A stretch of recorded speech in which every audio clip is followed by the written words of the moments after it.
អស់ពេលជាច្រើនថ្ងៃមកហើយដែលយុវជនមួយក្រុមនៅក្នុងឃុំស្រយងខេត្តព្រះវិហារបានបង្កើតសកម្មភាពប្រមូលយកអំណោយសម្ភារៈនិងស្បៀងអាហារសម្រាប់ទាហានជួរមុខកម្ពុជានិងគ្រួសារដែលផ្លាស់ទីលំនៅចាប់តាំងពីចំនួនព្រំដែនបានចាប់ផ្ដើមគំនិតដូចផ្ដើមនេះត្រូវបានបង្កើតឡើងដោយយុវជននៅក្នុងឃុំ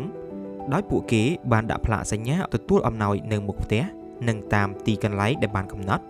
ហើយពួកគេក៏បានចុះទៅផ្ទាល់ទៅតាមផ្សារផ្ទះនិងវត្តអារាមដើម្បីប្រមូលយកអាហារសម្ភារៈនិងក៏ដូចជាថវិកាពីអ្នកលក់ដូរព្រះសង្ឃនិងអ្នកស្រុក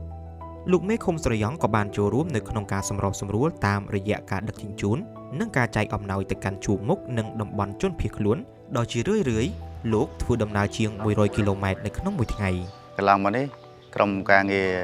ឃុំបានសហការជាមួយក្រុមយុវជនហើយនិងសហគមន៍នៅក្នុងភូមិដើម្បីជួយទៅដល់បងប្អូនប្រជាពលរដ្ឋនៅក្នុងមូលដ្ឋាននៃខ្វះខាតការដឹកជញ្ជូននេះគឺយើងធ្វើដោយស្ម័គ្រចិត្តដែរបាទពេលខ្លះយើងប្រមូលបានតែសម្ភារៈទេមានបន្លែមានសាច់មានត្រីអញ្ចឹងគឺការដឹកអូសទៅយើងអត់គិតពីថ្លៃសាំងថ្លៃអីទេប៉ុន្តែពេលខ្លះបងប្អូនដែលនៅជិតខាងមិត្តភ័ក្តិអីហ្នឹងគឺគាត់ចែកម្លែកបាទមានជួយជាសាំងខ្លះតាំងពីដើមមកពួកខ្ញុំធ្លាប់ធ្វើជាក្រុមស្ម័គ្រចិត្តរបស់យុវជនតាំងពីនៅរៀនរហូតដល់ចប់រៀនមកក៏យើងធ្វើបែបហ្នឹងបាទ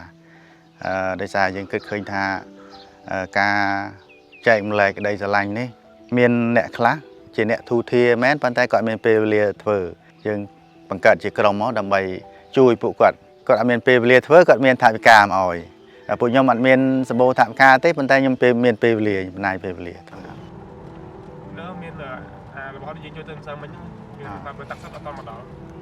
ទីតាំងនេះគឺជាទីតាំងដែលយុវជនយើងនៅក្នុងឃុំស្រយងហ្នឹងសម្រាប់ជំរុញថាយើងយកទីតាំងហ្នឹងដើម្បីទទួលស្បៀងបងប្អូនជាប្រវត្តិយើងក្នុងឃុំស្រយងដោយផ្ទាល់ដែលគាត់ដូចជាកសិករដែលគាត់មានបន្លែមានគល់ស្ត្រីរំដេងឬក៏ជាត្រីជាសាច់អីផ្សេងៗហ្នឹងដែលគាត់មានទិសដៅចង់យកឲ្យទៅដល់ដៃដូចជាបងបរៈកងតបជួរមុខឬក៏បងប្អូនភាសឹកហ្នឹងគឺគាត់អាចយកមកដាក់នៅទីតាំងនេះបានគឺពួកយើងទទួលពីគាត់ផ្ទាល់ហើយពួកយើងមានក្រុមការងារសម្រាប់ដឹកផ្ទាល់ដល់ដៃពួកគាត់តែម្ដងបានន័យថាយើងជាយុវជនហ្នឹងជាដៃជាជើងរបស់ពួកគាត់បងគាត់មិនអាចទៅយកទៅឲ្យបានតែពួកយើងអាចទៅយកទៅឲ្យបានតែយើងអត់មានរបស់ពួកគាត់មានរបស់អញ្ចឹងវាច្រើនវាបានច្រើនរហូតដល់ធ្លាក់នៅពេលដែល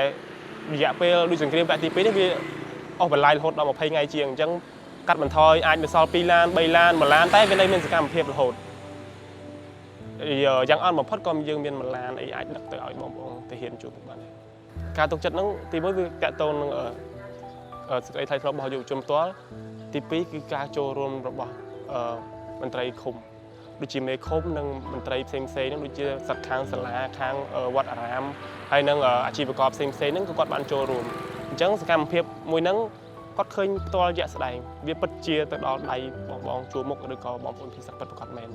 អញ្ចឹងទាំងអស់ហ្នឹងឯងដែលជាហេតុធ្វើឲ្យពួកគាត់មានទំនុកចិត្តមកលើក្រុមពួកយើងមិនមានអ្នកបរិច្ចាគធំឬមួយកម្មវិធីប្រមូលជំនួយផ្លូវការណាមួយកើតឡើងនៅក្នុងឃុំស្រយង់ឡើយគឺមានតែអ្នកភូមិសិស្សានុសិស្សអ្នកលក់ដូរនៅតាមផ្សារនិងមេភូមិមេឃុំបានផ្ដល់អ្វីដែលពួកគេអាចជួយបាននិងដឹកជញ្ជូនវាដោយខ្លួនឯងនៅអំឡុងពេលសង្គ្រាមដូចពេលនេះទាំងអស់នេះហើយគឺជារបៀបដែលសហគមន៍បំពេញការងារដើម្បីឆ្លើយតបទៅនឹងបញ្ហា